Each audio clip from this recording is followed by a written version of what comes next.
میرے محترم بھائیوں، اپنے ملک کے مستقبل کی فکر یہ عبادت ہے۔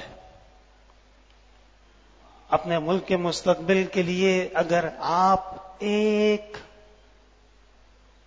رتی کے برابر بھی کوئی فرق کر سکتے ہیں، خیر اور برکت ڈال سکتے ہیں، اصلاح کی طرف جا سکتے ہیں، تو علماء کہتے ہیں کہ ایسی صورت میں مسلمان کے لیے خیر کی طرف اپنا وزن ڈالنا، اپنا ووٹ دینا، اپنی گواہی دینا یہ فرض ہے۔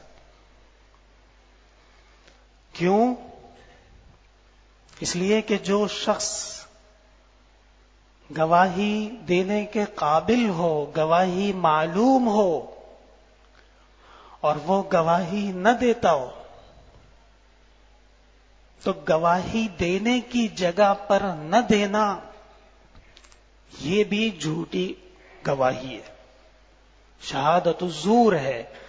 اور سورہ بقرہ کے آخری رکوع میں غور کیجیے گا، وَلَا تَكْتُمُوا الشَّهَادَةَ، اور گواہی کو کبھی چھپانا نہیں، وَمَن يَكْتُمْهَا فَإِنَّهُ آثِمٌ قَلْبُهُ، اور جس کسی نے گواہی کو چرایا، چھپا دیا تو اس کا دل گناہ کے اندر ملوث ہے۔ تو میرے محترم بھائیوں، چونکہ ہماری سیاست اتنی غلیظ ہو چکی ہے، اتنی بدبودار ہو چکی ہے اور اتنی گندی ہو چکی ہے کہ شریف لوگ کہتے ہیں کہ جی ہمارا تو سیاست سے کوئی لینا دینا نہیں ہے۔ شریف آدمی بہت بڑا تیر مار لیتا ہے تو کہتا ہے کہ جی میں نے تو ووٹ دینا ہی نہیں ہے۔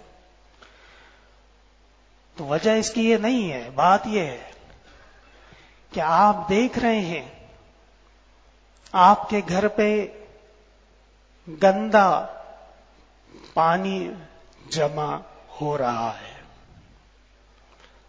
آپ نے ایک دن اپنی چارپائی سمیٹ لی اور کہا کہ جی یہ تو گندگی آ رہی ہے، ٹھیک ہے۔ اگلے دن آپ نے اپنا بستر سمیٹ لیا کہ جی گھر میں گٹر کا پانی آ گیا ہے، گندگی آ گئی ہے، تو کرتے کرتے ایک دن آپ باہر ہوں گے اور جو تمام گندگی ہے وہ اندر ہوگی۔ یہ جو آج ہم جس مقام پہ پہنچے ہیں، اس مقام کے اندر ایک بہت بڑا عمل دخل اس بات کا موجود ہے۔ ہم اصلاح خانہ کے بجائے کنارہ کشی کرتے ہیں، اپنی بوریا بستر سمیٹ کے نکل جاتے ہیں اور بہت بڑا تیر مار لیتے ہیں کہ جی ملک چھوڑ دیتے ہیں۔ تو بھاگنا تو کوئی حل نہیں ہے نا، بھاگنے سے مسائل حل نہیں ہوں گے، نہ الیکشن کے دن بھاگنے سے حل ہوں گے، نہ ملک چھوڑ کے بھاگنے سے۔ تو اس لیے اللہ تعالیٰ نے آپ کو مقام بھی دیا ہے، آپ کو عزت بھی دی ہے، آپ کو مرتبہ بھی دیا ہے، اور آپ لوگ پڑھے لکھے لوگ ہیں، اللہ کے فضل سے علم، ایمان، عمل، قرآن کریم کی تعلیمات، جناب رسول اللہ صلی اللہ علیہ وسلم کی لائی ہوئی شریعت، انسانیت کی بہترین اخلاق اور اطوار وہ ہمارے اور آپ کے درمیان میں موجود ہیں۔ اس کے ہوتے ہوئے ہم ایک فاسق، ایک فاجر کو، ایک زناکار کو، ایک شرابی کو، ایک قاتل کو، ایک ظالم کو حکمرانی کا موقع دیتے ہیں۔ کیوں دیتے ہیں؟ اور شریعت میں آخرت میں اس بات پہ سوال ہوگا۔ کیوں؟ کیونکہ میں نے ابتدا میں آیت پڑھی، وَإِذَا قُلْتُمْ فَاعْدِلُوا، اور جب بھی تم گواہی دو، بات کرو تو سچی کرو، وَلَوْ كَانَ ذَا قُرْبَىٰ، اگرچہ آگے تمہارے رشتہ دار ہی کیوں نہ ہو۔ ہمارے ہاں لوگ کہتے ہیں کہ جی خاندان والے کو ووٹ دینا ہے، قبیلے والے کو ووٹ دینا ہے، وڈیرے کو ووٹ دینا ہے، چودھری کو ووٹ دینا ہے، خان صاحب کو ووٹ دینا ہے، سردار کو ووٹ دینا ہے۔ کراچی کے وڈیرے جو جماعت کی صورت میں ہوتے ہیں، دھمکاتے ہیں کہ ووٹ ہمیں ملنا چاہیے ورنہ تمہاری خیر نہیں ہے۔ یہ وہ تمام چیزیں ہیں جو ہمیں اور آپ کو ایک جہد مسلسل کے بے فائدہ دائرے میں ڈال رہی ہیں۔ ہم نے اللہ کے سوا کسی سے ڈرنا نہیں ہے، اور ہم نے اپنی ایمان اور اپنے عقیدے کو گواہ بنا کر جیسے بھی ہیں، جتنے بھی لوگ امیدوار ہیں، ان میں سے آپ تحقیق کیجئے، معلومات کیجئے کہ ان میں سے سب سے زیادہ اللہ سے ڈرنے والا کون ہے، سب سے زیادہ مسجد آنے جانے والا کون ہے، نماز پڑھنے والا کون ہے. اور یہ یاد رکھیے گا کہ اللہ تعالیٰ جس کو یہ خصوصیات دے دیتے ہیں کہ وہ تقوی رکھتا ہو، وہ نماز پڑھتا ہو، وہ روزہ رکھتا ہو، وہ رمضان کا اہتمام کرتا ہو، تو ایسے شخص کے بارے میں ہمارے پاس یہ گارنٹی موجود ہے کہ وہ ظالم نہیں ہے. کیونکہ فائدہ نہیں ہے، ایک طرف بندہ نماز پڑھے اور دوسری طرف ظلم کرے تو نماز اس کی قبول ہی نہیں ہے. تب 80 سال کی نمازیں ضائع کرنا بہتر ہے الیاذ باللہ، یا ظلم کرنے سے بچنا ضروری ہے؟ یقیناً ظلم سے بچنا ضروری ہے. اور آخر میں جان کی امان پاؤں تو عرض کروں کہ علماء کے کئی شعبے ہوتے ہیں.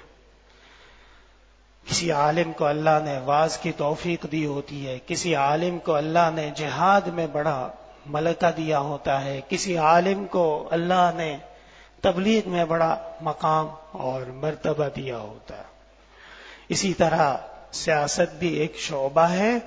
اور کانت بنو اسرائیل تسوسهم الانبیاء من قبل، حدیث شریف میں آتا ہے کہ بنی اسرائیل کے جو انبیاء ہوتے تھے وہ بھی سیاست کرتے تھے.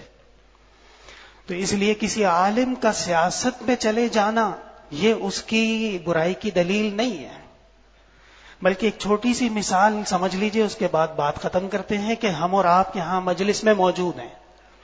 آپ حضرات جمعہ پڑھنے آئے ہیں، اللہ تعالیٰ آپ کے جمعے کو قبول کرے. اور آپ آئے ہیں بات سننے کے لیے، آپ تشریف لائے ہیں بات سمجھنے کے لیے. لیکن وہ علماء جو سیاست کے میدان میں ہیں، ان کے سامنے جو لوگ ہوتے ہیں وہ بات سمجھنے کے لیے نہیں ہوتے، بلکہ وہ ان کو اپوز کرنے کے لیے ہوتے ہیں. کسی بھی طرح مولوی صاحب کی میں پگڑی کھینچوں، کسی بھی طرح مولوی صاحب کی میں پگڑی اچھال دوں، کیچڑ اچھال دوں، ان کی عزت کا مذاق بنا دوں، ڈرامہ بنا دوں، یہ تمام چیزیں ان کے ہاں موجود ہوتی. اس لیے ہم سمجھتے ہیں کہ وہ علماء کہ اللہ تعالیٰ نے جن کو سیاست کی توفیق دی ہے وہ یقیناً اپنی امت کی ذمہ داریوں میں سے ایک بہت بڑی ذمہ داری پوری کر رہے ہیں. اور باقی یہ ہے کہ اللہ تعالیٰ سے دعا ہے کہ اللہ تعالیٰ یہ آنے والے انتخابات کو واقعتاً پاکستان کے حق میں بہتر بنا دے. وآخر دعوانا الحمدللہ رب العالمین.